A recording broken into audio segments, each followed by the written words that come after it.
Good morning students. आज हम insurance में इंश्योरेबल रिस्क के बारे में पढ़ने जा रहे हैं। इस चैप्टर में हम उन जोखिमों के बारे में पढ़ेंगे, उन रिस्क के बारे में पढ़ेंगे जिनका इंश्योरेंस किया जा सकता है, बीमा किया जा सकता है। इसके साथ ही इस चैप्टर में रिस्क हैंडलिंग जो मेथड्स हैं, किस प्रकार से हम रिस्क को हैंडल कर सकते हैं, कंट्रोल कर सकते हैं, उन मेथड्स के बारे में पढ़ेंगे और जो रिस्क मैनेजमेंट की जो प्रोसेस है उसके बारे में भी पढ़ेंगे। तो आइए सबसे पहले हम शुरुआत करते हैं। इंश्योरेबल रिस्क क्या है? इंश्योरेबल रिस्क का मतलब क्या है? बीमाकृत जोखिम, यानी ऐसी कौन सी जोखिम है जिसका हम बीमा करवा सकते हैं।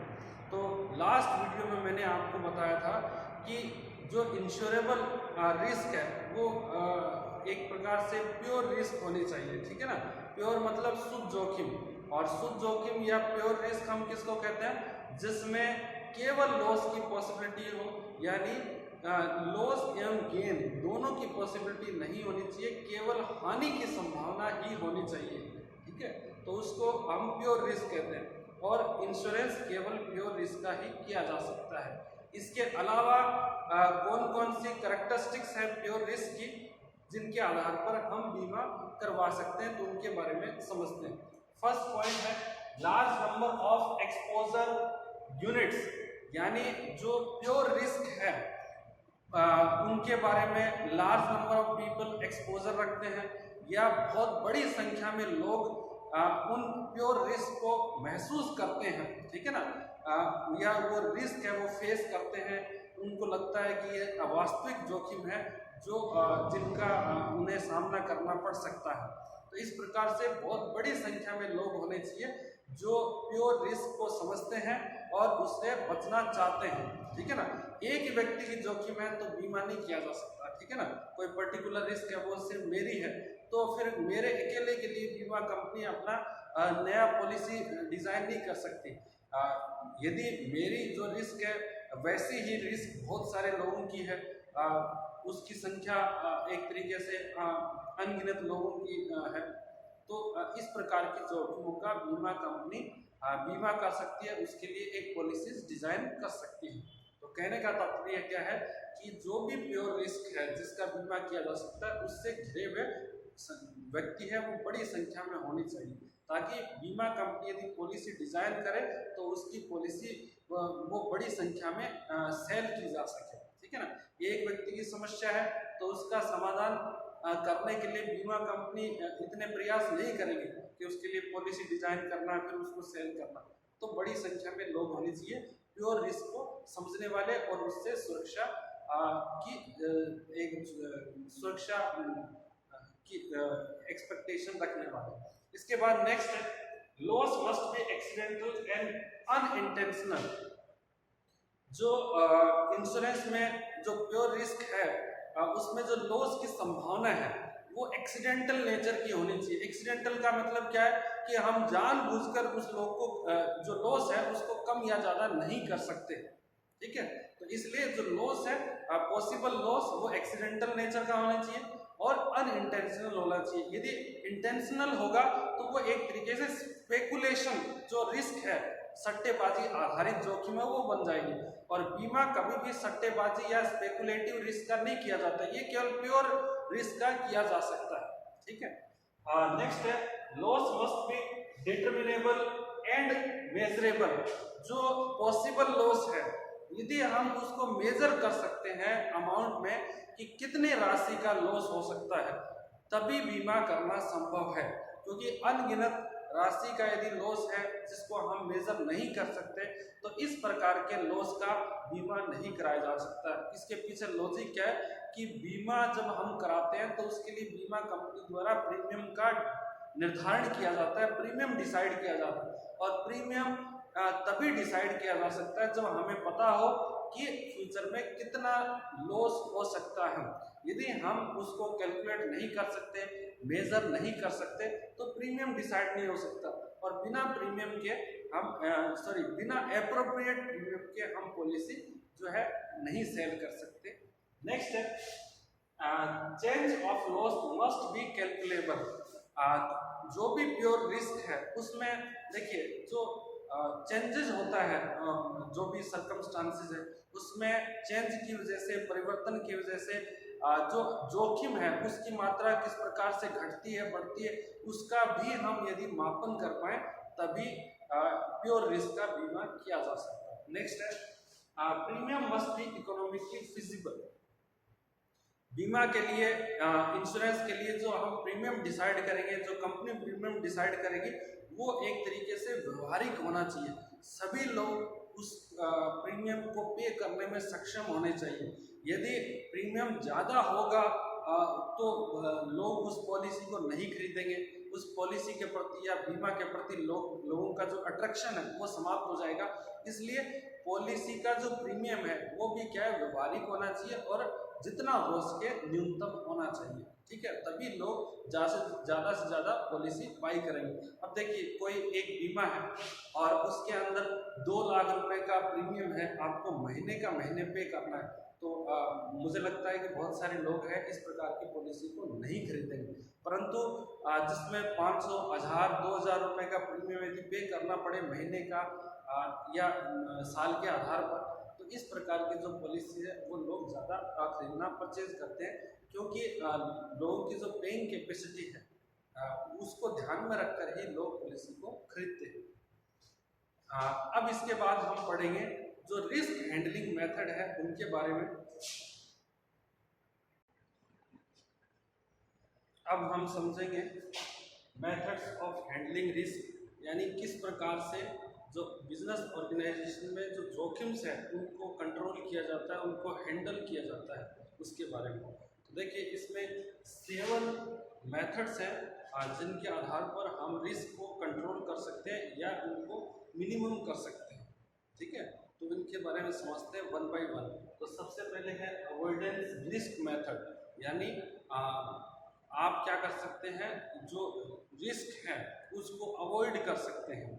आप किसी कार्य को जब नहीं करते हैं तो हो सकता है कि वो रिस्क है अवॉइड कर पाए। ठीक है, इसका एग्जांपल देखिए कि जैसे कीप अवे, ड्राइव करना है, ड्राइविंग में रिस्क है कि एक्सीडेंट हो सकता है, तो आप ड्राइविंग करना ही छोड़ दें, तो एक तरीके से वो भी एक रिस्क से बचाव का तरीका हो सकता है। ठीक है ना। दूसरा तरीका क्या है, स्टॉप यूजिंग, यानी जब आप जैसे कोई इलेक्ट्रॉनिक आइटम है उसमें शॉक लगने की संभावना हो सकती है, करंट लगने की संभावना हो सकती है, तो आप क्या करें, रिस्क से बचने के लिए उसका यूज ही बंद कर दें। आप जैसे कोई भी कूलर है, एसी है, जो भी इलेक्ट्रिक फ्रिज है, उसका यूज बंद कर देंगे तो हो सकता है कि आप उस रिस्क से बच सकते हैं।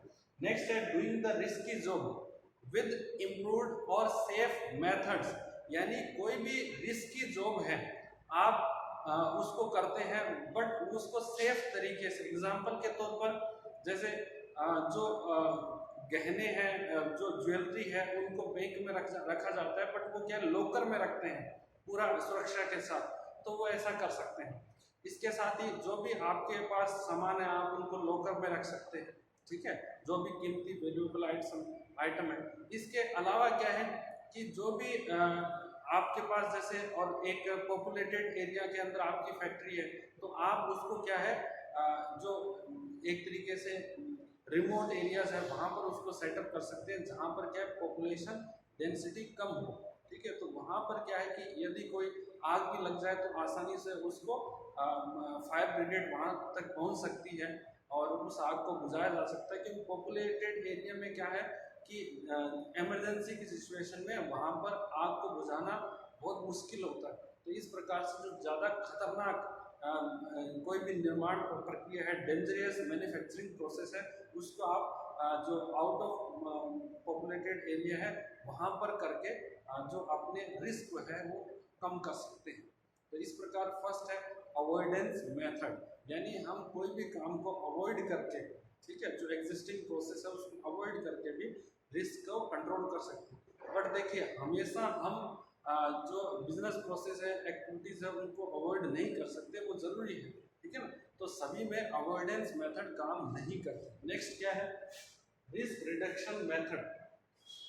आप रिस्क को रिड्यूस कर सकते हैं। किस प्रकार रिस्क को रिड्यूस करेंगे कि जैसे आप जो इलेक्ट्रिसिटी फिटिंग है उसको आप स्टैंडर्ड तरीके से मेंटेन करके रखेंगे। आप जो वहाँ पर नोटिस बोर्ड पर लिखेंगे कि नो स्मोकिंग एरियाज, ठीक है, स्मोकिंग इज प्रोहिबिटेड। तो इस प्रकार से आप, और जो मशीनरीज है उसकी आप फेंसिंग करवा सकते हैं, जिससे ज़्यादा जोखिम हो उसको एक तरीके से कवर करके रख सकते हैं, ताकि क्या है लोग उसके संपर्क में नहीं आए और उनको कोई नुकसान नहीं हो। तो हम रिस्क को रिड्यूस कर सकते हैं। एक तो फायर फाइटिंग अप्लायंसेस लगा के, जिससे आग लग जाए तो हम तुरंत उसको बुझा सकें। इसके अलावा जो इलेक्ट्रिसिटी फिटिंग है जिसकी वजह से कई बार शॉर्ट सर्किट की संभावना आ जाती है, उसको हम स्टैंडर्ड तरीके से मेंटेन करके टाइम टू टाइम उसकी चेकिंग करवा कर भी, और जो no smoking zone area declare करके, तो इस प्रकार हम रिस्क की मात्रा को कम कर सकते हैं, रिड्यूस कर सकते हैं। नेक्स्ट है रिस्क रिटेंशन मेथड।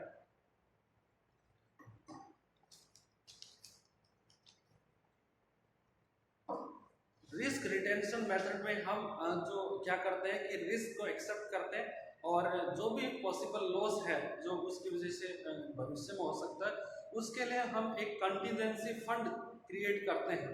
ठीक है, कंटीजेंसी फंड एक तरीके आकस्मिक कोष का निर्माण करते हैं, और उस फंड में हम कंट्रीब्यूट कर जो प्रत्येक साल प्रॉफिट का कुछ पार्ट है उसमें प्रोविजन बना लेते हैं, और जब भी कोई लॉस होता है तो उस फंड से, उस रिजर्व से हम उसकी पूर्ति करते हैं। ठीक है, तो इस प्रकार ये भी तरीका हो सकता है। नेक्स्ट है रिस्क ट्रांसफर मेथड। कई बार हम रिस्क को ट्रांसफर करके भी रिस्क को कंट्रोल करते हैं, मैनेज करते हैं, हैंडल करते हैं। तो इसमें देखिए रिस्क ट्रांसफर मेथड दो प्रकार से, कि एक तो जैसे ट्रांसफर टू एनी इंडिविजुअल और ऑर्गेनाइजेशन, फिर उसके बाद है ट्रांसफर टू इंश्योरेंस कंपनी। देखिए कई बार जो डेंजरियस प्रोसेस है, एक्टिविटीज है, हम उसको क्या है कि कोई भी उसका आउटसोर्स कर लेते हैं। कोई भी प्रोडक्ट बनवाना है तो हम दूसरी कंपनी से बनवा लेते हैं, ठीक है ना। तो इस प्रकार प्रोडक्ट को आउटसोर्स करके, सर्विसेज को आउटसोर्स करके भी हम जो रिस्क को ट्रांसफर कर सकते हैं। इसके अलावा हम यदि उसको आउटसोर्स नहीं कर सकते हैं कोई भी सर्विस, यानी जो भी हमारी ज़रूरत है हम दूसरे से उसकी सेवा ले सकते हैं। यदि ये संभव नहीं हो तो हम उसका इंश्योरेंस कंपनी पर बीमा करवाकर हमारी जोखिम को बीमा कंपनी पर ट्रांसफर कर सकते हैं। इसके अलावा जो नेक्स्ट है कॉम्बिनेशन मेथड। कॉम्बिनेशन मेथड में क्या है कि ये जो जितनी भी हमने पहले मेथड पढ़ी थी, avoidance method, risk reduction method, risk retention या ट्रांसफर मेथड है, इनका कंबाइन रूप से हम यूज में ले सकते हैं। कंबाइन रूप से यूज में ये डिपेंड करता है कि आपका मैनेजमेंट है वो किस तरीके रिस्क को हैंडल करना चाहता है। जैसे कुछ रिस्क है जिसको हम ट्रांसफर कर सकें तो उनका ट्रांसफर करके आउटसोर्सिंग कर लो सर्विसेज, कुछ का बीमा करवा सकते हैं, कुछ कार्यों को हम अवॉइड कर सकते हैं करना। इस प्रकार से हम कॉम्बिनेशन मेथड्स का भी यूज कर सकते हैं। नेक्स्ट है हेजिंग मेथड।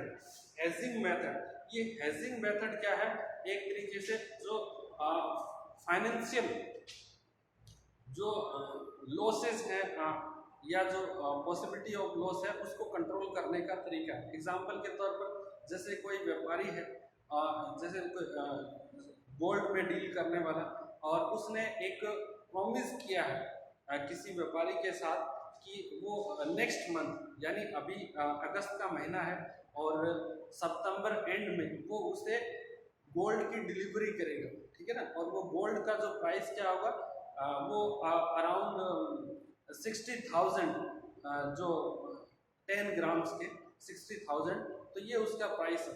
अब देखिए उसको एक महीने बाद में डिलीवर करना है। अब एक महीने बाद में हो सकता है कि उसके प्राइस या कम या ज़्यादा हो, ठीक है ना। तो यदि उसके प्राइस कम आ जाते हैं और तब तो ठीक है, उसका फायदा होगा। बट यदि उसके प्राइस बढ़ जाते हैं 80,000 प्रति 10 ग्राम के हिसाब से सोने का भाव हो जाता है, तो वो 60,000 में कैसे डिलीवर कर सकता है, जोखिम है ना। इससे उससे 20,000 का नुकसान हो सकता है। तो इसके लिए वो हेजिंग ट्रांजैक्शन का यूज कर सकता है। हेजिंग ट्रांजैक्शन क्या होता है कि जो साइमल्टेनियसली, यानी जब उसने कॉन्ट्रैक्ट किया था जो सोना डिलीवर करने का, उसी के साथ वो किसी अन्य पार्टी से सोने की परचेज करने का भी एक कॉन्ट्रैक्ट कर सकता है, ठीक है ना, तो वर्तमान में ही। तब क्या होगा कि जैसे उसने अभी 58,000 में उसने परचेज करने का एक कॉन्ट्रैक्ट किया है कि वो 1 महीने बाद में उससे परचेज करेगा, ये कॉन्ट्रैक्ट कर लिया। और डिलीवरी कितने पे करना है?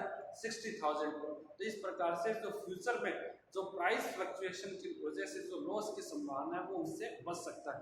और इस मेथड को हम क्या कहते हैं? हेजिंग मेथड, ठीक है ना, रिस्क बचाव विधि।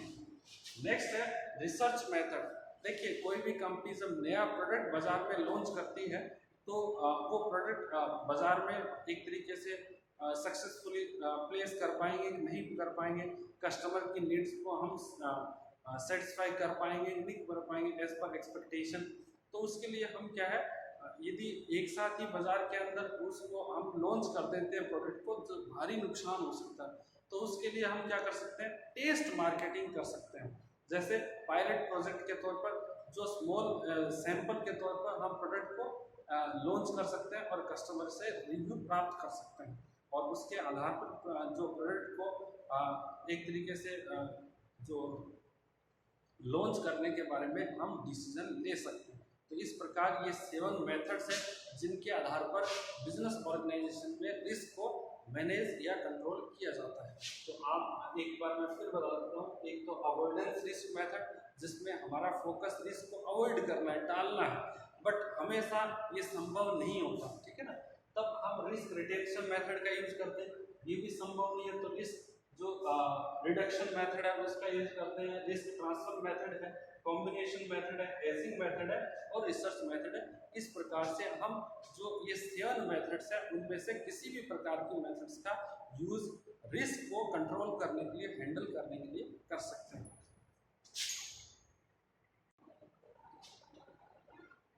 अब हम जो रिस्क मैनेजमेंट जो प्रोसेस है बिजनेस ऑर्गेनाइजेशन में जिसका यूज किया जाता है उसके बारे में पढ़ेंगे। देखिए रिस्क मैनेजमेंट प्रोसेस में सबसे पहले हम क्या करते हैं? आइडेंटिफिकेशन ऑफ रिस्क, यानी बिजनेस ऑर्गेनाइजेशन में किस प्रकार की रिस्क है उसको हम सबसे पहले रिस्क है या नहीं है तो किस प्रकार की रिस्क है इसको समझते हैं। फिर उसके बाद इवैल्यूएशन ऑफ रिस्क, किस प्रकार की रिस्क है उनका हम मूल्यांकन करते हैं, इवैल्यूएट करते हैं ताकि जो पॉसिबल डिसीजन लिया जा सके। तो इसके लिए हम देखिए 2 तरीके हैं। एक तरीके बेसिस है जिनके आधार पर हम रिस्क का इवैल्यूएशन कर सकते हैं। एक है पॉसिबिलिटी ऑफ लॉस, यानी जो भी पर्टिकुलर रिस्क है उससे लॉस की संभावना कितना है उसका हम पता लगा सकते हैं, ठीक है। और फिर इंटेंसिटी ऑफ लॉस पॉसिबिलिटी, जो लॉस पॉसिबिलिटी की जो संभावना है उसका एक तरीके से होने की डिग्री कितनी है, किस रेट से उसमें कितने प्रतिशत उसमें संभावना है, ठीक है ना। लॉस की जो पॉसिबिलिटी है वो होना या नहीं होना एक पहलू है, लेकिन कितनी कम या ज़्यादा पॉसिबिलिटी है वो दूसरा पहलू है। एग्जाम्पल के तौर पर देखिए, जैसे आप शॉर्ट सर्किट की वजह से वो जनरली क्या है कि ये पॉसिबिलिटी रहती है कि फायर हो सकता है, बट यदि आप वहाँ पर रोज स्मोकिंग करेंगे, ठीक है ना, और एक तरीके से जो डेंजरियस प्रोडक्ट का यूज करेंगे जिनसे आग लग सकती है, ठीक है ना, तो उस वजह से ज़्यादा संभावनाएं बढ़ जाती है। तो उसको हम कहते हैं इंटेंसिटी बढ़ना, ठीक है ना। पेट्रोल पंप पर आप यदि स्मोकिंग करेंगे तो फिर क्या है, वैसे भी वहाँ पर लॉस की पॉसिबिलिटी है, बट स्मोकिंग यदि की जाएगी, यदि वहाँ पर वेल्डिंग का काम होगा, एक तरीके से जो स्पार्किंग होगी, तो फिर क्या है कि जो intensity of possibility of loss है उसमें बढ़ोतरी हो जाएगी, ठीक है ना। तो ये दोनों समझना। फिर उसके बाद हैंडलिंग और कंट्रोलिंग रिस्क, इसमें हम क्या करेंगे, जो डिफरेंट मेथड है रिस्क को हैंडल करने के लिए, जैसे avoidance method, risk retention method, risk reduction method है, क्रिएटिंग कंटीजेंसी फंड है, कॉम्बिनेशन मेथड है, और इसके अलावा जो हमने हेजिंग मेथड है या रिसर्च मेथड पढ़े थे उनका यूज करेंगे। और इसके बाद क्या करना है, हमें फाइनेंस करना है, यानी रिस्क को मैनेज करने के लिए, कंट्रोल करने के लिए पैसा कहाँ से आएगा। तो देखिए फाइनेंसिंग ऑफ अनकंट्रोलेबल रिस्क, ये तो है कंट्रोलेबल रिस्क, ठीक है ना, जो हम कंट्रोल कर सकते हैं किसी न किसी तरीके से, हमारे नियंत्रण में है, ठीक है ना, बिना पैसा खर्च किए। लेकिन यदि हमारे नियंत्रण से बाहर है तो फिर क्या है, हमें उनके लिए पैसा खर्च करना पड़ेगा। तो उसमें कौन कौन से, देखिए by writing of P&L account, हम प्रत्येक साल जो भी जोखिम हो रही है P&L अकाउंट से उसको राइट ऑफ कर सकते हैं, ठीक है। फिर उसके बाद आप लिखित कर सकते हैं। फिर उसके बाद बाय टेकिंग लोन, और यदि कोई लॉस हो रहा है तो उसकी वजह से हम लोन लेकर भी उसकी पूर्ति कर सकते हैं। नेक्स्ट है बाय इंश्योरेंस, हम बीमा करवा सकते हैं उसका। फिर उसके बाद बाय क्रिएट कंटिजेंसी फंड, उसके लिए हम कोई भी आकस्मिक जो कोर्स है उसका निर्माण कर सकते हैं, इमरजेंसी फंड बना सकते हैं, उसमें से उसको फाइनेंस कर सकते हैं। फिर उसके बाद है लास्ट फॉलोअप, और फॉलोअप में क्या है कि जो भी हम डिसीजन लेंगे रिस्क कंट्रोल करने के लिए, रिस्क को मैनेज करने के लिए, उन सभी का हमें जो फ्यूचर में किस प्रकार से क्या वही मेथड्स का अगेन यूज करना है, तो इसके लिए हम क्या करते हैं, पूरे प्रक्रिया को दोबारा एक तरीके से एनालिसिस करते हैं कि ये जो हमने एग्जिस्टिंग जो मेथड्स काम लिया था रिस्क को मैनेज करने के लिए, क्या वो इफेक्टिव है, यदि इफेक्टिव नहीं है तो किस प्रकार से हमें उसमें परिवर्तन करके फ्यूचर के लिए जो रिस्क हैंडलिंग जो मेथड्स है उनका यूज करना है। तो ये है रिस्क मैनेजमेंट। आज के लिए इतना ही, और आपके सुझाव है या कोई भी क्वेरी है आप कमेंट बॉक्स के माध्यम से पूछ सकते हैं, और नेक्स्ट वीडियो के लिए आप हमारे साथ बने रहिए। Thank you so much.